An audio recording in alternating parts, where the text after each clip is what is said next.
Inter sekarang benar-benar jadi tim yang dibentuk sesuai gaya Christian Chivu. Begitu kata La Gazzetta dello Sport hari ini. Perjalanan itu mulai terbentuk setelah kekalahan dari Juventus di Turin, yang datang tak lama setelah kalah memalukan dari Udinese di kandang sendiri. Tapi minggu malam kemarin, lewat kemenangan atas Lazio, semuanya terasa lengkap. Inter kembali ke puncak klasemen bersama Roma. Ini menandai dimulainya era baru, era setelah Inzaghi. Awalnya, Chivu memang menjalani masa transisi dengan hati-hati. Dia nggak langsung ubah banyak hal dari era Simone Inzaghi. Tapi sedikit demi sedikit, langkah demi langkah, dia mulai jalan dengan caranya sendiri. Sekarang, Inter benar-benar punya arah baru, meninggalkan gaya lama, dan mencari energi baru. Perbedaannya cukup kelihatan. Inter sekarang nggak lagi main dengan penguasaan bola yang terlalu lama, tapi lebih cepat dan langsung nyerang ke depan. Hasilnya, sudah 37 gol mereka cetak. Selain itu, mereka juga jauh lebih agresif dalam merebut bola, kayak pas gol pertama lawan Lazio, yang dimulai dari pressing tinggi Bastoni ke Isaksen. Jumlah pelanggaran yang meningkat juga nunjukin betapa ngototnya mereka. Rotasi pemain pun lebih sering, karena Chivu berusaha kasih menit main ke sebanyak mungkin pemain. Semua ini terjadi karena Chivu berhasil nyetrum ulang semangat tim. Dia bikin suasana lebih hidup, dan semua pemain lapar menang lagi. Gaya kepemimpinannya tegas dan penuh keyakinan. Contohnya, waktu Sommer dikritik gara-gara blendernya lawan Juve, Chivu malah tetap percaya dan tetap kasih dia posisi utama di bawah Mistar. Buat Chivu, kepercayaan itu kunci biar tim tetap kompak. Lihat aja, Calhanoglu sekarang jadi playmaker utama sekaligus top skor liga. Padahal musim panas lalu dia sempat pengen cabut ke Turki. Sekarang, semuanya tuh, semua fokus dan hasilnya jelas. Inter ada di puncak, baik di Italia maupun di Eropa.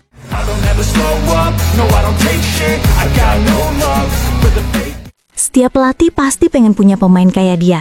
Kalimat itu udah sering banget kita dengar, dan kayaknya pas banget kalau ditujukan ke Carlos Augusto, pemain serba bisa di Inter dulu di era Inzaghi dan sekarang di bawah Chivu. Dari dulu sampai sekarang perannya tetap penting banget.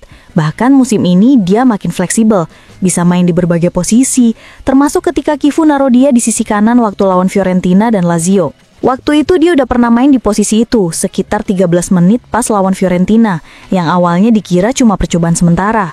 Tapi ternyata kejadian lagi pas lawan Lazio, dan kali ini durasinya lebih lama. Kayak yang ditulis Corriere dello Sport, waktu asisten pelatih jelasin posisi barunya, Carlos cuma angguk dan langsung siap main.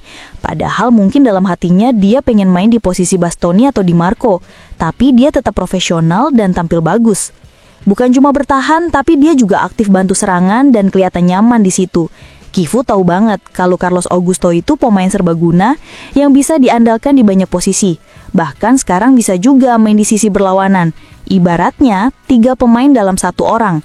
Dan sepertinya Chivu bakal sering pakai dia lagi. Bukan cuma karena performanya bagus, tapi juga karena Luis Enrique masih belum tampil sesuai harapan. Jadi di sisi lain, Carlos justru jadi solusi. Selalu siap, selalu kasih respon positif di lapangan. Gak heran kalau sekarang dia udah deket banget buat dapat perpanjangan kontrak yang pantes.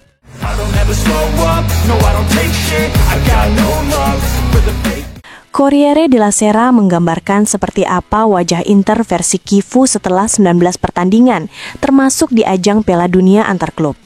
Rata-rata gol mereka luar biasa, sekitar 2,5 gol per laga.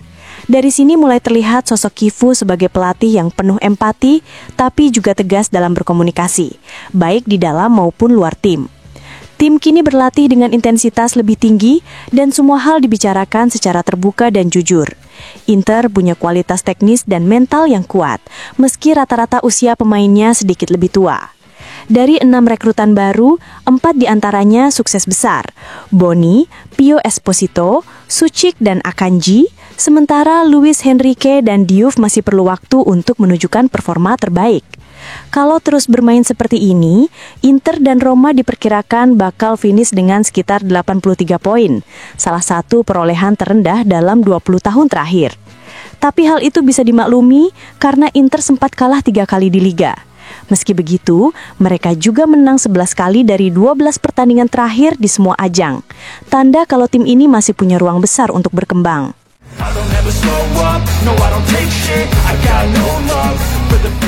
Inter musim ini udah gila banget produktifnya. Total udah bikin 37 gol atau 6 gol lebih banyak dibanding musim lalu di titik yang sama. Faktanya, tim asuhan Chivu ini selalu berhasil cetak gol di setiap pertandingan, tanpa kecuali. Performa mereka naik pesat bukan cuma di Eropa, tapi juga di Serie A, tulis Gazzetta dello Sport. Di Liga, nggak ada tim yang bisa nyetak gol semudah Inter. Mereka punya serangan paling tajam, 26 gol, rata-rata 2,4 gol per laga. Jauh di atas Bolonya, 18 gol, dan Milan 17 gol. Selain paling banyak bikin gol, Inter juga paling banyak bikin peluang. 47 peluang besar, 80 tendangan sudut, dan 379 sentuhan di kotak penalti lawan. Cuma dalam 11 laga pertama. Angka yang belum bisa dikejar tim manapun di Italia. Menurut laporan itu, Chivu jadi kunci di balik ledakan gol ini. Dia bukan cuma fokus sama taktik, tapi juga melatih pemainnya buat berani nembak dari luar kotak penalti. Hasilnya, 6 gol dari luar kotak dalam 15 pertandingan. Bandingkan musim lalu, cuma 8 dari 53 pertandingan. Menariknya lagi, semua pemain dikasih izin menembak. Dari gelandang, bek sayap, sampai bek tengah pun bisa bikin gol. Inter sekarang bener-bener jadi tim kolektif pencetak gol. Lautaro, Thuram, Boni, dan Pio Esposito total nyumbang 19 gol, di mana 6 diantaranya datang dari 2 pemain muda cadangan. Padahal musim lalu Taremi, Arnautovic, dan Korea cuma bikin 12 gol sepanjang musim.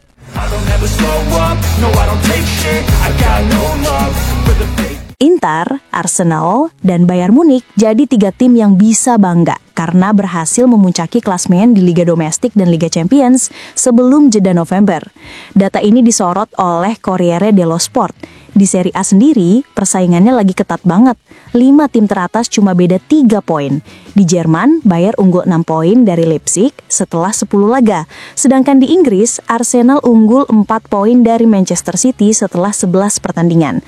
Untuk Inter, tantangannya lebih berat di Italia.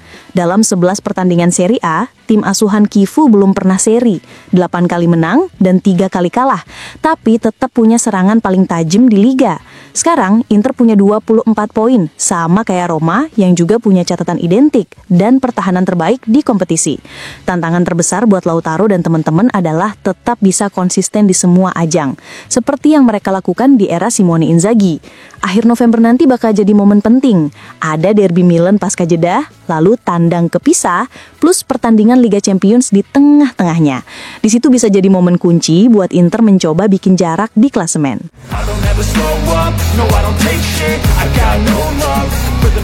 Masih ada hampir 2 minggu lagi sebelum derby Milan tanggal 23 November. Tapi Gazzetta dello Sport udah mulai menebak-nebak kira-kira siapa aja pemain yang bakal dipilih Chivu untuk laga itu. Kalau nggak ada kendala dari pemain yang dipanggil ke tim nasional, setidaknya 10 dari 11 posisi starter udah bisa ditebak, termasuk kembalinya duet Thuram dan Lautaro di lini depan. Satu-satunya posisi yang masih jadi tanda tanya besar ada di lini belakang. Siapa yang bakal main bareng Akanji dan Bastoni? Kandidatnya ada Acerbi, De Vrij, dan Bisek.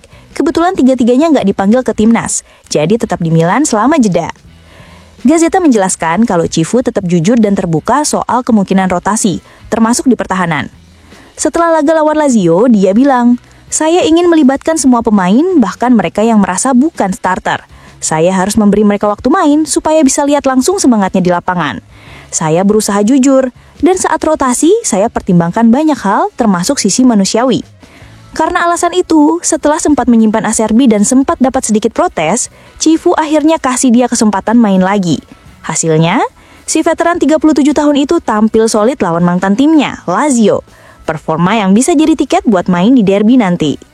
Tapi di sisi lain, Bisek juga lagi semangat banget pengen buktiin diri. Sementara De Vrij masih dalam persaingan. Singkatnya, duel untuk jadi penjaga Pulisic di derby Milan udah dimulai dan bakal berlangsung selama 2 minggu ke depan.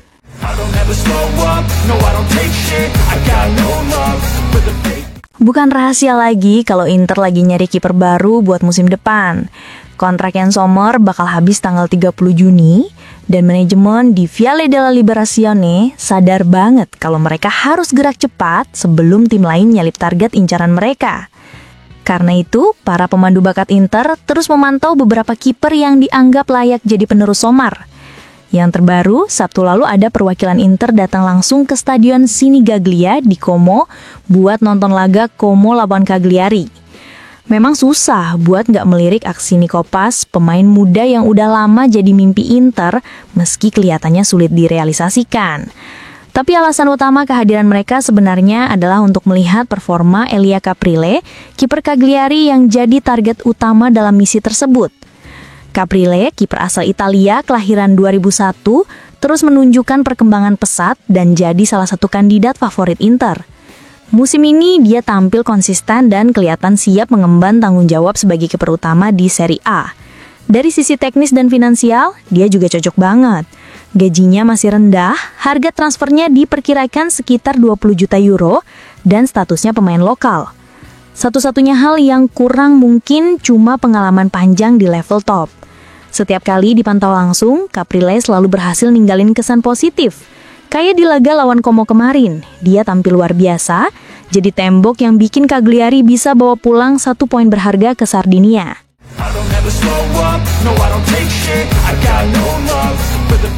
Kemarin ada pertemuan antara petinggi klub dan wasit yang digelar Federasi Sepak Bola Italia (FIGC) untuk meredam kontroversi, termasuk yang terbaru.